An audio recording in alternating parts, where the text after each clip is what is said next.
राजस्थान की राजनीति जो है वो एक बार फिर तीखे आरोपों, चेतावनियों और बयानों के बीच गर्मा गई है। इस बार निशाने पर है सत्ताधारी भाजपा और उस पर लगे आरोप।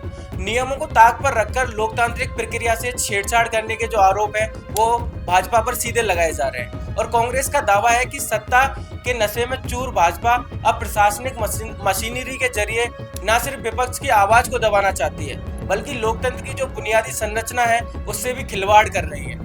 कांग्रेस के प्रदेश अध्यक्ष गोविंद सिंह डोटासरा ने इस पूरे मामले पर सोशल मीडिया प्लेटफॉर्म एक्स पर तीखा और स्पष्ट संदेश देते हुए कहा है कि अधिकारियों को खुली चेतावनी दी जाती है और उनका ये भी कहना है कि जो भी अधिकारी या कर्मचारी नियमों को दरकिनार कर भाजपा की भाषा बोलता पाया गया तो उसके खिलाफ सीधे एफआईआर दर्ज कराई जाएगी। और डोटासरा के शब्दों में भाजपा से डरने की कोई जरूरत नहीं है, अगर जरा भी बेईमानी पकड़ी गई तो मैं खुद एफआईआर कराऊंगा।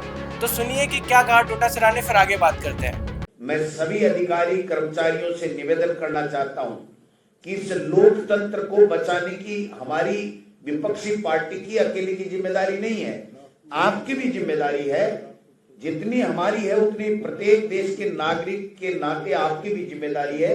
आप डरे नहीं, पूरा प्रदेश आपके साथ में खड़ा है इस लोकतंत्र को बचाने के लिए। कई अधिकारियों के पास में ये जरूर बात आ रही है जो गोलीबाजी की बातें करते हैं, गोगली फेंक रहे हैं, क्या हो गया साहब, हम खारिज कर देंगे, फार्म आ गया। मैं उन तमाम जिला कलेक्टरों को कहना चाहता हूं कि कांग्रेस पार्टी उनके खिलाफ 1 इंच भी अगर हमें साबित हो गया, प्रमाणित हो गया तो हम उनके खिलाफ एफआईआर लॉन्च कराएंगे। जब तक वो एफआईआर लॉन्च नहीं करेंगे हम लोग पीछे हटने वाले नहीं हैं। इसलिए कान खोल के सुन ले। जिला कलेक्टर जयपुर गोलमाल भाषा का उपयोग कर रहा है, जिला कलेक्टर अजमेर गोलमाल भाषा का उपयोग कर रहा है। कई जिला कलेक्टर हैं जो ऐसी बातें कर रहे हैं कि हमारे अपने बनकर के कह रहे आप चिंता मत करो, हम बैठे हैं ना। आप तो सुना आप लोगों ने कि डोटासरा क्या कहना चाहते हैं। डोटासरा का बयान जो है वो महज राजनीतिक बयानबाजी नहीं है बल्कि एक सीधी ललकार है कि वो कहना चाहते हैं, उन्होंने साफ कहा है कि कांग्रेस पीछे हटने वाली नहीं है और लोकतंत्र की रक्षा के लिए सड़क से लेकर अदालत तक लड़ाई लड़ी जाएगी। उनका ये भी कहना है कि लोकतंत्र की जो रक्षा है उसकी जिम्मेदारी सिर्फ विपक्ष की नहीं है बल्कि हर जागरूक नागरिक और अधिकारी और कर्मचारियों की भी है। उन्होंने अपने बयान में ये बात कही कि जो सत्ता है वो अस्थायी होती है लेकिन संविधान और कानून ये ऐसी चीज है जो स्थायी रहती है।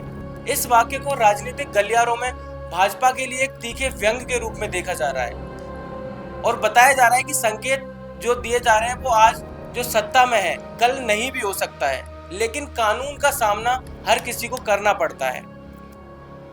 इसी बात को लेकर कांग्रेस का आरोप है कि भाजपा पहले परिसीमन में बेईमानी कर चुकी है और अब खुलेआम वोट काटने की जो साजिश है वो रच रही है। और पार्टी का ये भी कहना है कि मतदाता सूची, वार्डों के गठन और उनके प्रकाशन में जानबूझकर जो गड़बड़ियां हैं वो की जा रही हैं ताकि जो चुनावी गणित है वो अपने पक्ष में मोड़ा जा सके।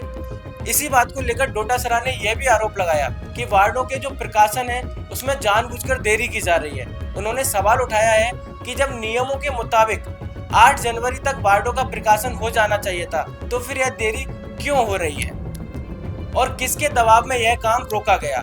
ये जो पूरा मामला है उसमें जो सबसे बड़ा सवाल है वो प्रशासन की निष्पक्षता को लेकर उठ रहा है। और कांग्रेस का ये भी कहना है कि कुछ अधिकारी सत्ता के दबाव में आकर नियमों की जो अनदेखी है वो कर रहे हैं। और डोटासरा ने ऐसे अधिकारियों को आगाह करते हुए कहा है कि अगर वे भाजपा के इशारों पर काम करेंगे तो कानून उन्हें भी नहीं छोड़ेगा।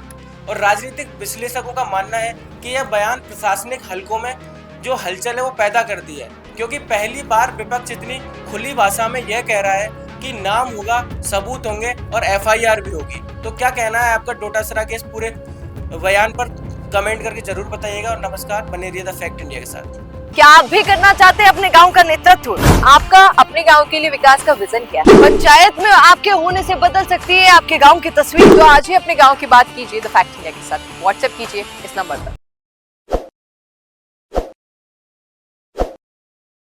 ताज़ा खबरों के लिए विजिट करें द फैक्ट इंडिया।